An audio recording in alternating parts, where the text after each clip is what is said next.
आज का topic diffusion. Diffusion को पढ़ने से पहले इसको देखते हैं। ये दो कंटेनर्स हैं, इनमें एक में ठंडा और एक में गर्म पानी है। आपने बताना है कि ठंडा पानी किस में है। मैं बता रहा हूँ कि यहाँ पे मॉलिक्यूल मूव कर रहे हैं इस तरह से कि वो पहले जहाँ गिरे ज़्यादा मिकदार में थे और वहाँ फैले जहाँ वो कम मिकदार में है। लेकिन जिस पानी के अंदर काइनेटिक एनर्जी कम है वह मॉलिक्यूल आहिस्ता आहिस्ता मूव कर रहे हैं। जी बिल्कुल, आप दुरुस्त समझ गए हैं, यही पानी ठंडा है। ये एक और डिफ्यूजन ऑफ ब्रोमीन को दिखा रहा है। ये गैस की डिफ्यूजन है। नीचे वाले सिलेंडर में ब्रोमीन की मिकदार मैक्सिमम थी और ऊपर वाला सिलेंडर खाली था। लेकिन वक्त के साथ साथ तकरीबन इसमें आधा घंटा लगा, जो हमने आपको बहुत फास्ट करके दिखा दिया है। यानी जो मॉलिक्यूल है वो मूव कर रहे हैं from higher concentration to the lower concentration. अब ऊपर वाला सिलेंडर जो बिल्कुल खाली था वो भी काफ़ी हद तक कलर्ड नज़र आ रहा है। ये ब्रोमीन का कलर है। अब आ जाएं अपने प्रोसेस की तरफ। सबसे पहले आप डेफिनेशन की तरफ आ जाएं कि आप डिफ्यूजन को डिफाइन कैसे करेंगे। डिफ्यूजन को आप देख तो चुके हैं, लेकिन एग्जाम में आपने इसको कैसे लिखना है, ये कहाँ तक लिखना है। तो बेटा आपकी ये पहली line, molecules present in the gases are in constant state of random motion. Molecule मुसलसल हरकत कर रहे हैं। Due to this molecular motion of the gas particles spread out and intermix with an area। यानी मॉलिक्यूल जब move करते हैं तो वो मिक्स होने लगते हैं of higher concentration to the area of the lower concentration. Higher concentration से लोअर कॉन्सेंट्रेशन की तरफ। This property of the gases, ये जो गैसेस की एक खासियत है, कॉल्ड डिफ्यूजन। इसको डिफ्यूजन कहते हैं। तो बेटा यहाँ तक आपने डेफिनेशन कर लेनी है। डेफिनेशन के बाद आपके पास आती है एक्सप्लेनेशन। तो आपने इसको एक्सप्लेन कैसे करना है, ये हेडिंग डालने हैं बेशक एक्सप्लेनेशन, और फिर उसके बाद आपने यहाँ पर दो एग्जाम्पल देनी है इस एक्सप्लेनेशन में। ये एग्जाम्पल कहाँ पर है, ये एक एग्जाम्पल तकरीबन यहाँ मौजूद है और दूसरी एग्जाम्पल यहाँ से शुरू होती है। ये मैं आपको समझाता हूँ कैसे। देखो आपने ऐसे कर लेना है, when a bottle of the body perfume is open in the corner of a room. जब हम एक रूम के कॉर्नर में क्या करते हैं, बॉटल खोल देते हैं जिसमें स्मेल होती है, तो वो कहता है sweet smell slowly spread throughout the room after some time. तो कुछ वक्त के बाद सारी की सारी बॉटल की या बॉटल की स्मेल की खुशबू हर जगह फैल जाती है। The process of diffusion. क्यों? क्योंकि यही प्रोसेस ऑफ डिफ्यूजन है, या प्रोसेस ऑफ डिफ्यूजन के थ्रू ऐसा हो रहा है। तो ये फर्स्ट एग्जांपल यहाँ पे हमने कंप्लीट कर ली। ये अगर आपका शॉर्ट क्वेश्चन आ जाता है, शॉर्ट क्वेश्चन, तो शॉर्ट क्वेश्चन आप इतना ही लिख देंगे और इस तरीके से आपका सवाल मुकम्मल हो जाएगा। इसके बाद हम चलते हैं एक और एग्जांपल की तरफ, जो कि हमारी बुक के अंदर दी हुई है। किस तरह से, इस तरह के आपको यहाँ पर एक डायग्राम दिखाई है। ये आपके पास कंटेनर ए है समझ लीजिए, और ये कंटेनर बी है। कंटेनर ए में मॉलिक्यूल भरे हुए हैं जबकि बी बिल्कुल खाली है, इसमें कुछ मौजूद नहीं है। इसके बाद हम देखते हैं कि यहाँ पर एक स्टॉप कॉक है। स्टॉप कॉक एक ऐसी चीज़ होती है जो क्या करता है, जगह को या इस टनल को या इस रास्ते को रोकता है। जब हम स्टॉप कॉक ओपन कर देते हैं, मॉलिक्यूल जहाँ पर ज़्यादा थे वहाँ से वो मूव करते हुए उधर चले जाएंगे जहाँ कम मिकदार में होते हैं। इस तरह से ये जो मूवमेंट है मॉलिक्यूल की फ्रॉम हायर कंसंट्रेशन, जहाँ पर ज़्यादा मिकदार है मॉलिक्यूल से, to the lower concentration, diffusion कहलाएगा। कहते हैं सम टाइम ऐसा भी होता है जब हम स्टॉप कॉक ओपन करते हैं तो कुछ वक्त के बाद मॉलिक्यूल एक्चुअली बहुत ज़्यादा फास्टली मूव करते हैं और ज़्यादा मिकदार में यहाँ पहुँच जाते हैं और यहाँ थोड़े रह जाते हैं, लेकिन वक्त के साथ साथ ये वापस भी जाएंगे और इस तरीके से बेटा क्या होगा, मॉलिक्यूल की जो आने और जाने की रफ्तार है या रेट ऑफ डिफ्यूजन है वो इक्विलिब्रियम में आ जाएगा। तो बहुत तेज़ी से मॉलिक्यूल मूव कर सकते हैं। एनी हाउ, ये अब डायग्राम के थ्रू आपने समझा और यही चीज़ अब आपने आगे एक्सप्लेनेशन में भी करनी है। कैसे? कहते हैं द फिगर शोज। अब आपकी मर्जी है फिगर शो करें या ना करें, बस आप यहाँ लिख दें, यहाँ से भी लिख सकते हैं। अगर डायग्राम बनाएं बहुत अच्छी बात है, बनानी चाहिए। The diffusion of the gas has gas of hydrogen, ठीक है, यानी गैस जो हाइड्रोजन है, या the diffusion of hydrogen gas from one container to another, diffusion is spontaneous process. अच्छा, यहाँ पर एक एमसीक्यू भी आपका बनेगा। ये एमसीक्यू आप यहाँ पर हाईलाइट कर लो, मैं समझाता हूँ कौन सा एमसीक्यू है ये आपका। तो बेटा इस एमसीक्यू में यहाँ पे लिखा हुआ है स्पॉन्टेनियस प्रोसेस। स्पॉन्टेनियस प्रोसेस का मतलब होता है ये अमल खुद ब खुद होता है, आपको करने की ज़रूरत नहीं है। तो ये एमसीक्यू के तौर पर जाना जा सकता है। और बिल आखिर कहता है गैस पार्टिकल स्प्रेड आउट, यानी कि सारे के सारे गैस के पार्टिकल क्या हो गए हैं, फैल गए हैं। अब आपके पास ये question as a long question चल रहा है, मतलब पहले हमने शॉर्ट क्वेश्चन के हिसाब से पढ़ा, लेकिन अब हम इसको लॉन्ग क्वेश्चन भी कह रहे हैं कि लॉन्ग क्वेश्चन जब आप लिखोगे तो पहले नंबर पर आप डेफिनेशन करोगे, जब डेफिनेशन कर लोगे तो उसके बाद बेटा एक्सप्लेनेशन दे देंगे, और एक्सप्लेनेशन में आपने 2 पॉइंट बना लेने हैं जो मैंने आपको यहाँ बताए हैं। एक बताया है किसके हिसाब से, यानी एक एग्जाम्पल के हिसाब से, और दूसरा दूसरी एग्जाम्पल के हिसाब से, और डायग्राम भी बनाएं। अगर आप एग्जाम में डायग्राम बनाना चाहते हैं तो एग्जाम की डायग्राम बेटा जस्ट आप सिर्फ 2 बना लीजिएगा, एक ये वाली जिसके अंदर एक खाली और एक भरा हुआ, और दूसरी ये वाली जिसमें एक दोनों भरे हुए हैं या मॉलिक्यूल मूव कर रहे हैं। अब आ जाएं आगे। अब आगे आपने एक और बात समझनी है, और वो क्या है, अब यहाँ पर rate of diffusion of the gases का जिक्र करेंगे, क्योंकि सर ये क्या मतलब है बेटा, ये बहुत ही अहम टॉपिक रहेगा। यानी आप ये समझो कि अगर इसको एक हेडिंग बना लेते हैं तो ज़्यादा बेहतर है। इसका मतलब क्या है, इसका मतलब ये है कि सपोज करो कि हमारे पास ये गैस पार्टिकल्स हैं, ये गैस पार्टिकल कोई हल्की हरकत करते हैं और कोई ज़्यादा तेज़ हरकत करते हैं।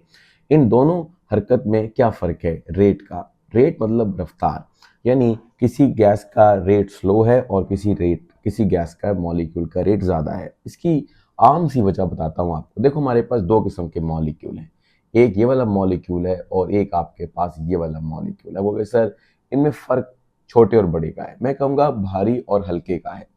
जो मॉलिक्यूल हल्का होता है ये बिल्कुल ऐसा ही जैसे 2 लोग भागे, एक बहुत मोटा और एक दरमियाना, या कह लें पतला। तो पतले की रफ्तार ज़्यादा होती है, ठीक है, और भारी की रफ्तार थोड़ी सुस्त होती है। तो इस तरीके से आप ये कह सकते हो, जो मॉलिक्यूल भारी वो सुस्त दौड़ेंगे और जो हल्के होंगे वो तेज़ दौड़ेंगे। जैसे मिसाल के तौर पे मैं आपको एग्जांपल देता हूँ। अब आप नेक्स्ट पेज पर आ जाएं, ये पेज नंबर 12 है, इससे पहले 11 हम पढ़ रहे थे।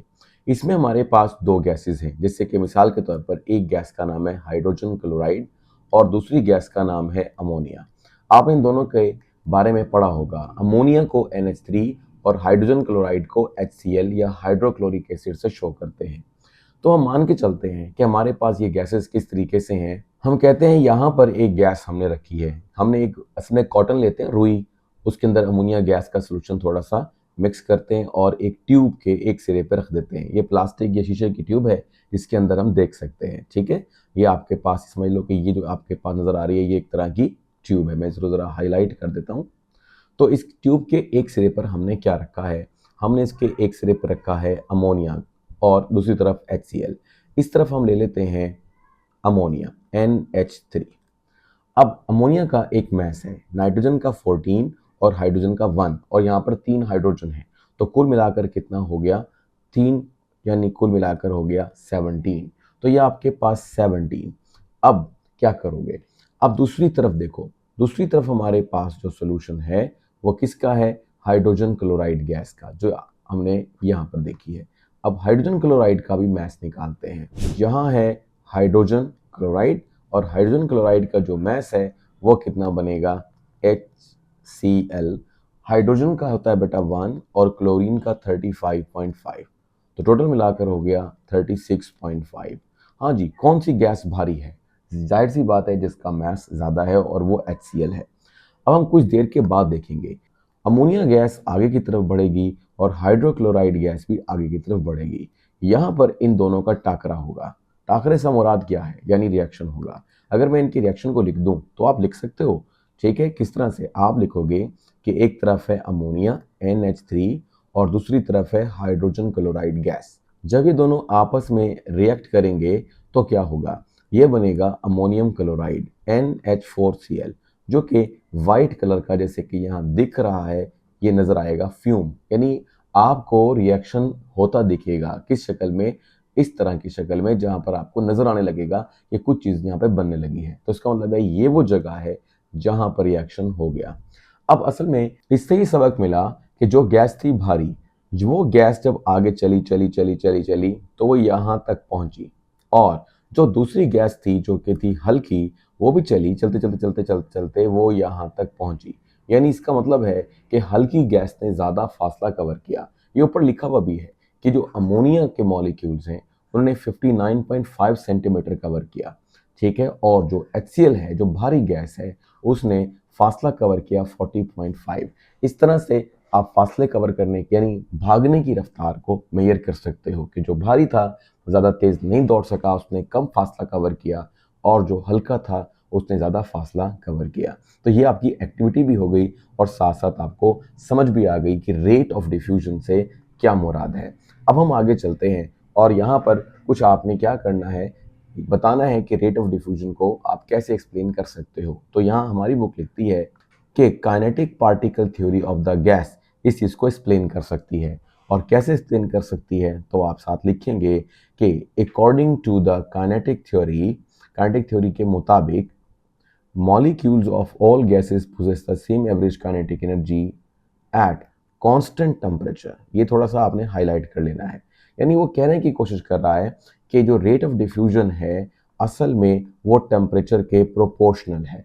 तो बेशक आप चाहें तो इसी चीज़ को आगे करके लिख सकते हैं, ये मैंने यहाँ मेंशन करना है क्योंकि बुक ने भी इधर ही इसको बताया हुआ है। तो फिलहाल हम इसको यहाँ पढ़ते हैं थोड़ा सा कि जो टेम्परेचर ज़्यादा होता है तो रेट भी ज़्यादा होता है। तो अगर मुख्तलिफ किस्म की गैसेस हैं और उनकी सेम काइनेटिक एनर्जी है, यानी उनकी एनर्जी सेम है, तो जाहिर सी बात है क्या होगा, उनके मॉलिक्यूल की रफ्तार भी सेम होगी। तो ये हमें काइनेटिक पार्टिकल थ्योरी बताती है।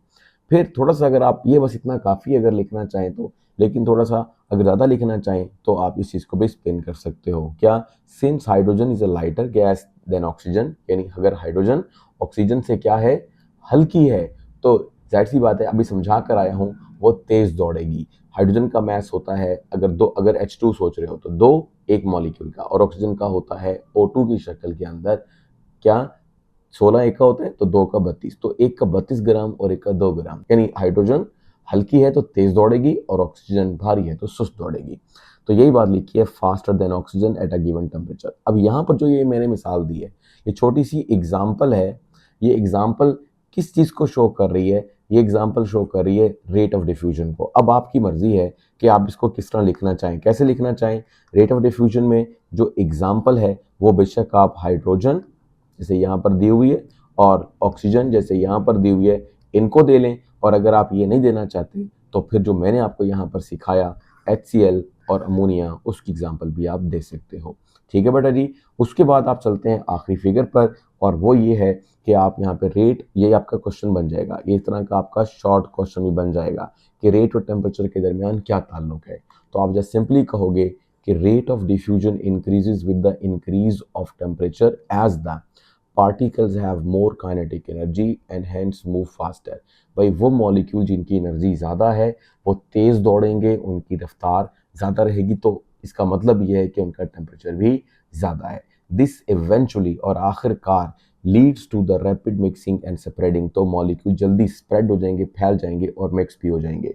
तो ये आपके पास बेटा एक सिंपल पहले के एक वेरिफिकेशन भी हो गई, समझ भी आ गया। अब हम थोड़ा सा इसको क्विकली दोबारा से देख लेते हैं क्या कुछ हुआ। तो सबसे पहले बेटा हमने डेफिनेशन की और एक्सप्लेनेशन दी। अगर सिंगल एग्जाम्पल के थ्रू ये करोगे तो ये आपके पास 2 नंबर का सवाल है। और अगर क्वेश्चन लॉन्ग है, व्हाट इज डिफ्यूजन, डिफ्यूजन क्या है और इसकी एप्लीकेशन क्या है, तो फिर बेटा आप 2 एग्जाम्पल दीजिएगा, जैसे कि एक एग्जाम्पल मैंने यहाँ मेंशन की है, एक एग्जाम्पल मैंने यहाँ मेंशन की है, और डायग्राम भी बनाइएगा जैसे मैंने आपको बता दिया है। उसके बाद आप अगली हेडिंग डालेंगे रेट ऑफ डिफ्यूजन, ठीक है, और फिर आप बताएंगे कि काइनेटिक थ्योरी के मुताबिक रेट ऑफ डिफ्यूजन जो है वो उसका ज़्यादा होता है जिसका टेम्परेचर ज़्यादा होता है। और उसकी एग्जाम्पल के तौर पर अगर आप चाहो तो यही 2 लाइनें लिख दो, हाइड्रोजन और ऑक्सीजन वाली। और अगर ये नहीं लिखते तो फिर बेटा आप क्या करेंगे, फिर एक्टिविटी वाली ये लाइन्स लिख देंगे जिसमें आप बता दोगे कि HCl और अमोनिया में से कौन तेज़ दौड़ा और उसने कितना फासला कवर किया, ठीक है। और अगर चाहें तो ये डायग्राम भी बना सकते हैं। अब ऑब्वियसली डायग्राम कैसे बनानी है, डायग्राम बनाने का कोई ऐसा मसला नहीं है, बस आप ऐसे कीजिएगा जैसे मैं आपको दिखाता हूँ। आपने एक लाइन लगानी है और आपने दूसरी लाइन लगानी है, ठीक है, और यहाँ पर से एक ऐसे सर्कल बनाना है और यहाँ पर भी एक सर्कल बना देना है, ठीक है। ओवल ओवल शेप बनाइएगा ऐसे, तो क्या होगा, बल्कि वहाँ भी ओवल शेप बनाता हूँ, आप परेशान ना हो। ये देखिए इस तरह से करके आपने बनाना है बेटा। ये बन गई आपकी ट्यूब। यहाँ पर आपने दिखाना है कि ये एक रुई लगाई है हमने, इसके अंदर HCl गैस को सोक किया है और यहाँ पर हमने क्या किया है, अमोनिया गैस को सोक किया है। और दरमियान में यहाँ पर आप लाइन लगाकर बताएंगे कि इसने फासला कवर किया है थोड़ा और इसने फासला कवर किया है ज़्यादा, और आप चाहो तो फासला भी ऊपर लिख सकते हो। जैसे यहाँ लिख सकते हो 59.5 बुक में लिखा है और यहाँ 40.5 और टोटल फासला था 100 cm या सेंटीमीटर। तो इस तरीके से आप डायग्राम बनाओ, कोई ऐसा मसला नहीं है। डायग्राम हमेशा आपके क्वेश्चन को एक रूप देती है, रंग देती है और आप बेहतरीन मार्क्स ले सकते हैं। अच्छा, फिर उसके बाद आप आ जाएं importance of rate of diffusion. ये इसका दूसरा पार्ट है। हमारी बुक में इसको अलग से टॉपिक भी दिया हुआ है, तो टॉपिक समझ के कर लें इसको, या पिछले वाले क्वेश्चन की उसमें लिखा होगा what is diffusion and right its importance, तो इसके दो पार्ट बन जाएंगे। तो पहले में डिफ्यूजन का जिक्र कर दीजिएगा और दूसरे में इसकी इंपॉर्टेंस का। अब हम इसकी इंपॉर्टेंस की तरफ आते हैं। हमारी बुक में कोई ज़्यादा इंपॉर्टेंस नहीं दी हुई, आप बस एक ही चीज़ को बार-बार दोहराया है। तो यहाँ पे आप ये समझ लो कि सबसे पहले आओगे आप ये समझने के लिए कि हेडिंग में लिखा क्या है। हेडिंग में जैसे लिखा है कि medicine in the human body, अगर हम खुराक या कह लें मेडिसिन डोज लेते हैं तो क्या होता है, तो जाहिर सी बात है हमारी बॉडी के अंदर जब वो मूव करेगी तो टूटेगी फूटेगी, और पहले वो कहाँ पर होगी, समझ लीजिए मुंह से होती हुई वो हमारे स्टमक में होगी और फिर यहाँ से मूव करते हुए वो हमारी बॉडी के ब्लड में होती हुई हर सेल में जाएगी। तो ये क्या हो रहा है, जहाँ वो ज़्यादा मकदार में है वहाँ से वो वहाँ जाएगी जहाँ वो लेस कॉन्सेंट्रेशन में है। तो मेडिसिन की भी एक डिफ्यूजन होती है, तो इसको वो बुक ने समझाया हुआ है। तो फिलहाल आप एक काम कीजिएगा, यहाँ से हाईलाइट कर लें थोड़ा, the tendency of the molecule contained in a medicine to move from a region of higher concentration to one of the lower concentration is called diffusion। तो उसने डिफ्यूजन को एक तरह डिफाइन किया है जो मेडिसिन के तौर पर डिफाइन हुआ है कि किस तरह से मॉलिक्यूल मूव करते हैं, यानी मेडिसिन के मॉलिक्यूल लोअर से हायर कॉन्सेंट्रेशन की तरफ, और इसको डिफ्यूजन बोलेंगे। तो मेडिसिन की डिफ्यूजन बताई उसने, यहाँ पर ये आप लिखकर चलो तो भी ठीक। और अगर आपका क्वेश्चन पीछे से चल रहा है, डिफ्यूजन आप ऑलरेडी समझा चुके हैं, तो फिर बेशक आप ये ना लिखें, बस आप ये लिख दें मेडिसिन कैन ऑल्सो डिफ्यूज, ठीक है। और फिर उसके बाद आप थोड़ा सा मजीद इसके अंदर ऐड कर दें। अब मैं समझाता हूँ उसमें बेसिकली क्या करना चाहिए। अगर आप लॉन्ग क्वेश्चन लिख रहे हैं तो मेरा ज़ाती ख्याल है कि बस आप इतना पैराग्राफ इसके अंदर ऐड कर दें, ये आपको सब कुछ समझा देता है, ठीक है। मैं पहले ये बताता हूँ और फिर उसके बाद जो एक्स्ट्रा है वो भी समझा देता हूँ, बता देता हूँ आपको। तो देखो बेटा, इसमें क्या हुआ, इसमें कुछ ये हुआ कि once the drug molecule are absorb by the blood, जब ब्लड के अंदर मेडिसिन एब्जॉर्ब होने लगती है, दे स्टार्ट डिफ्यूजिंग, तो वो मूव करेगी उस जगह पर जहाँ वो नहीं है, यानी कि लोअर कंसंट्रेशन की तरफ, into various tissues and organs, वो आपकी बॉडी के डिफरेंट ऑर्गन में जाएगी। The rate of diffusion here determines, यहाँ रेट ऑफ डिफ्यूजन बताएगा how quickly the drug becomes effective, कि ड्रग कितनी देर में काम करना शुरू कर देगी। अब आपकी अकल में बात बैठ गई होगी, भाई जाहिर सी बात है अगर ड्रग जल्दी जल्दी मूव करेगी तो जल्दी जल्दी टारगेट तक पहुंचेगी और वहां पर काम शुरू हो जाएगा और सर का दर्द जल्दी खत्म हो जाएगा, या अगर सर के दर्द की गोली आपने ली है। अब एग्जाम्पल दे रहा है आपको, for example the lipid soluble drug, भाई ऐसी ड्रग जो लिपिड में सॉल्युबल हो सकती है, हमारी जो मेम्ब्रेन्स होती हैं सेल की वो लिपिड की बनी होती है, हमें लिपिड ज़्यादा होता है, तो लिपिड की ही अगर मेडिसिन आ जाएगी तो फिर क्या होगा, more easily through the cell membrane, तो वो सेल मेम्ब्रेन से जल्दी गुजर जाएगी, making them more effective in a shorter time, और थोड़े वक्त में ही मेडिसिन सेल के अंदर मौजूद होगी, ठीक है। यानी आप अगर थोड़ा सा अगर देखना चाहो तो पहले हमने क्या ली, ड्रग, ड्रग मतलब दवाई, वो कहाँ गई, माउथ में, माउथ से होती हुई कहाँ गई, स्टमक में, अब स्टमक से होती हुई कहाँ गई, ब्लड में, अब ब्लड से होती हुई कहाँ जाती है, सेल्स के अंदर, और सेल्स उसके समझ लीजिए टारगेट है। अब सेल्स तक पहुंचने की रफ्तार किसकी ज़्यादा होगी, उनकी जो लिपिड सॉल्युबल ड्रग होगी, ठीक है। तो ये आपने एक एमसीक्यू के तौर पर भी यहाँ पर याद कर लेना है, ये आपका एमसीक्यू बन गया। कौन सी ड्रग तेज मूव करती है, लिपिड सॉल्युबल ड्रग। इसके बाद लिखता है generally a faster rate of diffusion lead to higher drug concentration, कहता है अगर तेजी से हरकत करती है ड्रग तो इस तरह से उसकी मिकदार बढ़ जाती है, कहाँ पर, टारगेट पर, यानी चाहे वो टारगेट ऑर्गन है, वो सेल है, which means more effective response, इसका मतलब है ड्रग ने जल्दी से काम शुरू कर दिया।